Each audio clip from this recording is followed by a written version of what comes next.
बांग्लादेश जो एक ऐसा पड़ोसी जो कभी भारत का दोस्त था, लेकिन अब उसने ऐसा बयान दे दिया है कि भारत के नॉर्थ ईस्ट की सुरक्षा पर सवाल खड़े हो गए हैं। बांग्लादेश के अंतरिम प्रमुख मोहम्मद यूनिस ने कहा कि नॉर्थ ईस्ट की समुद्री पहुंच उनके देश से होकर जाती है और अब वो वहां चीन को बुला रहे हैं। इससे भारत की सुरक्षा के लिए बहुत ही बड़ा खतरा पैदा हो सकता है। वहीं दूसरे अपडेट में हम बात करेंगे, चीन अपनी नेवी को इतना मजबूत कर चुका है कि उसके पास 60 से ज्यादा तो सबमरीन है और कई एयरक्राफ्ट कैरियर है, लेकिन भारत की नेवी हमारे पास सिर्फ 17 से 18 सबमरीन से और तीसरे एयरक्राफ्ट कैरियर के लिए अभी भी मंजूरी का इंतजार है। अब सवाल ये है कि अगर हमारी नेवी इतनी कमजोर हो जाती है तो क्या हम चाइना का मुकाबला कर पाएंगे। और वहीं तीसरे अपडेट में हम बात करेंगे चीन की, एक ऐसा देश जिसने गलवान में हमारे 20 जवानों को शहीद किया, लेकिन अब दोस्ती का हाथ बढ़ा रहा है अमेरिका के टैरिफ के डर से। शी जिनपिंग कह रहे हैं कि भारत और चीन को ड्रैगन और हाथी की तरह साथ चलना चाहिए, लेकिन क्या ये दोस्ती एक इशारा है या फिर चाइना अपना रंग बताएगा। बहुत कुछ है जानने के लिए, इसलिए वीडियो को अंत तक जरूर देखें और आगे बढ़ने से पहले वीडियो को लाइक और चैनल को सब्सक्राइब जरूर कर ले। नमस्कार दोस्तों, क्या आपने कभी सोचा है कि भारत के उत्तर पूर्वी राज्यों को लेकर कोई विदेशी नेता इस तरह की बात कर सकता है कि जिससे भारत की संप्रभुता पर सवाल खड़ा हो जाए। हाल ही में बांग्लादेश के अंतरिम सरकार के मुखिया मोहम्मद यूनिस ने एक ऐसा बयान दिया जो न सिर्फ विवादित है बल्कि भारत के लिए खतरनाक भी साबित हो सकता है। आखिर उन्होंने ऐसा क्या कह दिया जिससे भारत के नेता भड़क उठे हैं? क्या सच में नॉर्थ ईस्ट को लेकर कोई बड़ा खतरा बन रहा है? आइए जानते हैं इस पूरी कहानी को डिटेल में। बांग्लादेश की अंतरिम सरकार के मुखिया मोहम्मद यूनुस ने चाइना को अपने देश में निवेश करने का न्योता देते हुए भारत के लैंड लॉक यानी समुद्र से कटा हुआ क्षेत्र बताया। अब उन्होंने कहा कि इस पूरे इलाके के लिए समुद्र तक पहुंचने का एकमात्र रास्ता बांग्लादेश से होकर जाता है।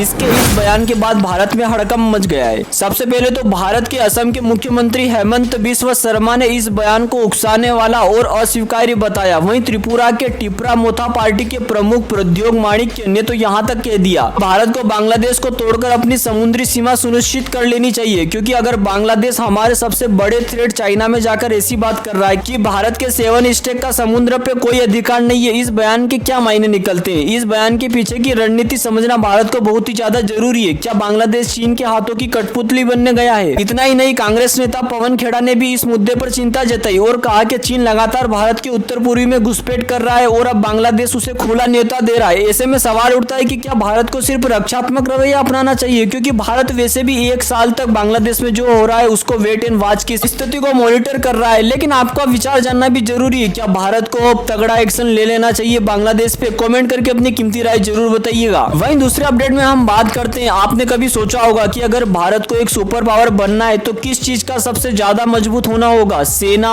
एयरफोर्स या फिर कुछ और? आप सोचेंगे कि आर्मी और एयरक्राफ्ट तो जरूरी है, लेकिन असली गेम चेंजर कुछ और है। अमेरिका और चीन जिस चीज पर सबसे ज्यादा ध्यान दे रहे हैं वह चीजें उनके लिए सबसे बड़ी चुनौती बन गई है, वो है इंडियन नेवी। लेकिन भारत की नेवी आज जिस हालत में है तो क्या हमें सुपर पावर बनने से कोई रोक सकता है? चाइना हमसे कितना आगे निकल चुका है, आइए इस खबर को डेप्थ में जानते हैं। जैसे कि दुनिया की सबसे बड़ी ताकतवर सेनाएं अपनी नेवी पर सबसे ज्यादा ध्यान देती है। अमेरिका और चाइना इस रणनीति पर चलते हैं। अमेरिका के डिफेंस बजट में सबसे ज्यादा पैसा नेवी को दिया जाता है, वहीं चाइना भी तेजी से अपनी नेवी को बढ़ा रहा है। लेकिन भारत में मामला पूरा उल्टा है, हमारी सरकार नेवी पर उतना ध्यान ही नहीं देती है जितना देना चाहिए। अब एक डराने वाली बात सुनिए, चाइना के पास 60 से ज्यादा सबमरीन है, जबकि भारत के पास सिर्फ 17 और 18 है, जो कितनी भी ऑपरेशनल है या साफ नहीं है। वहीं जापान और साउथ कोरिया और नॉर्थ कोरिया तक इस मामले में हमसे आगे। एयरक्राफ्ट कैरियर की बात करें तो चीन ने अपना तीसरा एयरक्राफ्ट कैरियर तैयार कर लिया है और अगले कुछ सालों में उसके पास 12 से 15 एयरक्राफ्ट कैरियर होंगे। वहीं भारत हम अभी तीसरे एयरक्राफ्ट कैरियर की मंजूरी के लिए भी लड़ रहे हैं। इंडियन नेवी के चीफ दिनेश त्रिपाठी ने हाल ही में सरकार से अपील की है कि हमें तीसरा एयरक्राफ्ट कैरियर चाहिए। उनका कहना है कि चीन ने पिछले 10 सालों में जितने युद्धपोत बनाए हैं उतने तो भारत के पास कुल मिलाकर भी नहीं है। चीन ने 2018 से अपनी नौसेना को हिंद महासागर में तैनात कर रखा है,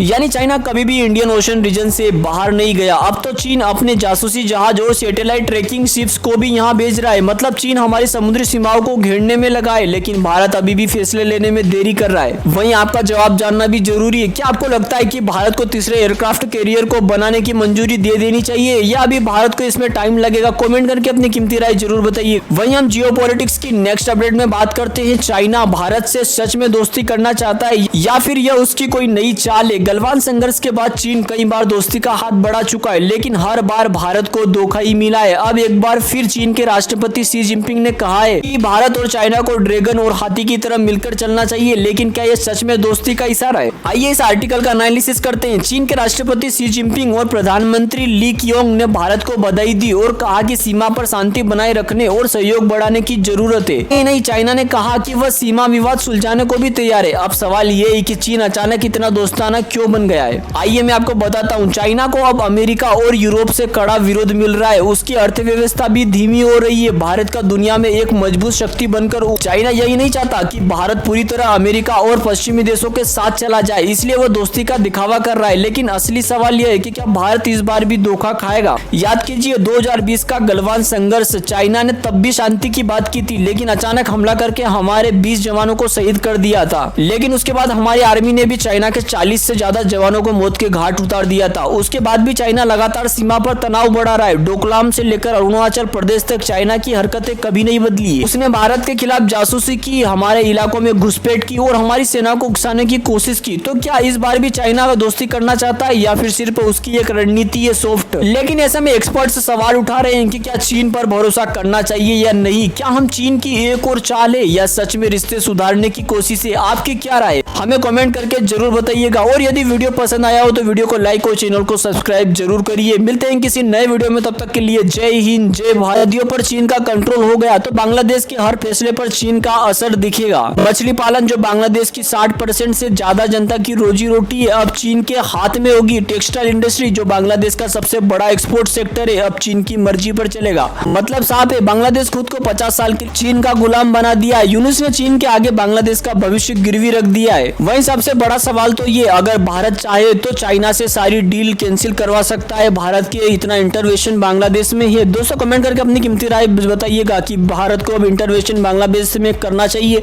मिलते हैं किसी नए वीडियो में, तब तक के लिए जय हिंद, जय भारत। वीडियो को लाइक और चैनल को सब्सक्राइब जरूर करें। एक्सपोर्ट कंपनियों पर लगे प्रतिबंध हटाओ। रूस चाहता है कि उनके फर्टिलाइजर, एग्रीकल्चर और एक्सपोर्ट कंपनियों को स्विफ्ट पेमेंट सिस्टम से फिर जोड़ा जाए। लेकिन यह फैसला अकेले अमेरिका का नहीं है, यूरोपीय देशों की मंजूरी भी चाहिए। अब अमेरिका के सामने सबसे बड़ी मुश्किल ये है कि यूरोपीय देश रूस से बैंकों पर लगे प्रतिबंध हटाने के लिए तैयार नहीं है। अगर प्रतिबंध नहीं हटते तो रूस ने साफ कह दिया है कि ब्लैक सी में हमला जारी रहेगा। अब एक और तो डोनाल्ड ट्रंप ने सोचा था कि वह जल्दी से सीज फायर कराकर रूस से मिनरल्स और तेल की सप्लाई फिर से चालू करवा लेंगे, लेकिन पुतिन इस बात पर अड़ चुके हैं। अब आगे क्या होगा यह देखना दिलचस्प है कि क्या अमेरिका और यूरोप मिलकर रूस पर लगे प्रतिबंध हटाएंगे। क्या रूस इस बार सीज फायर डील को सच में मानेगा या फिर यह सिर्फ एक चाल होगी? मिलते हैं किसी नए वीडियो में, तब तक के लिए जय हिंद, जय भारत। वीडियो को लाइक और चैनल को सब्सक्राइब जरूर करिए।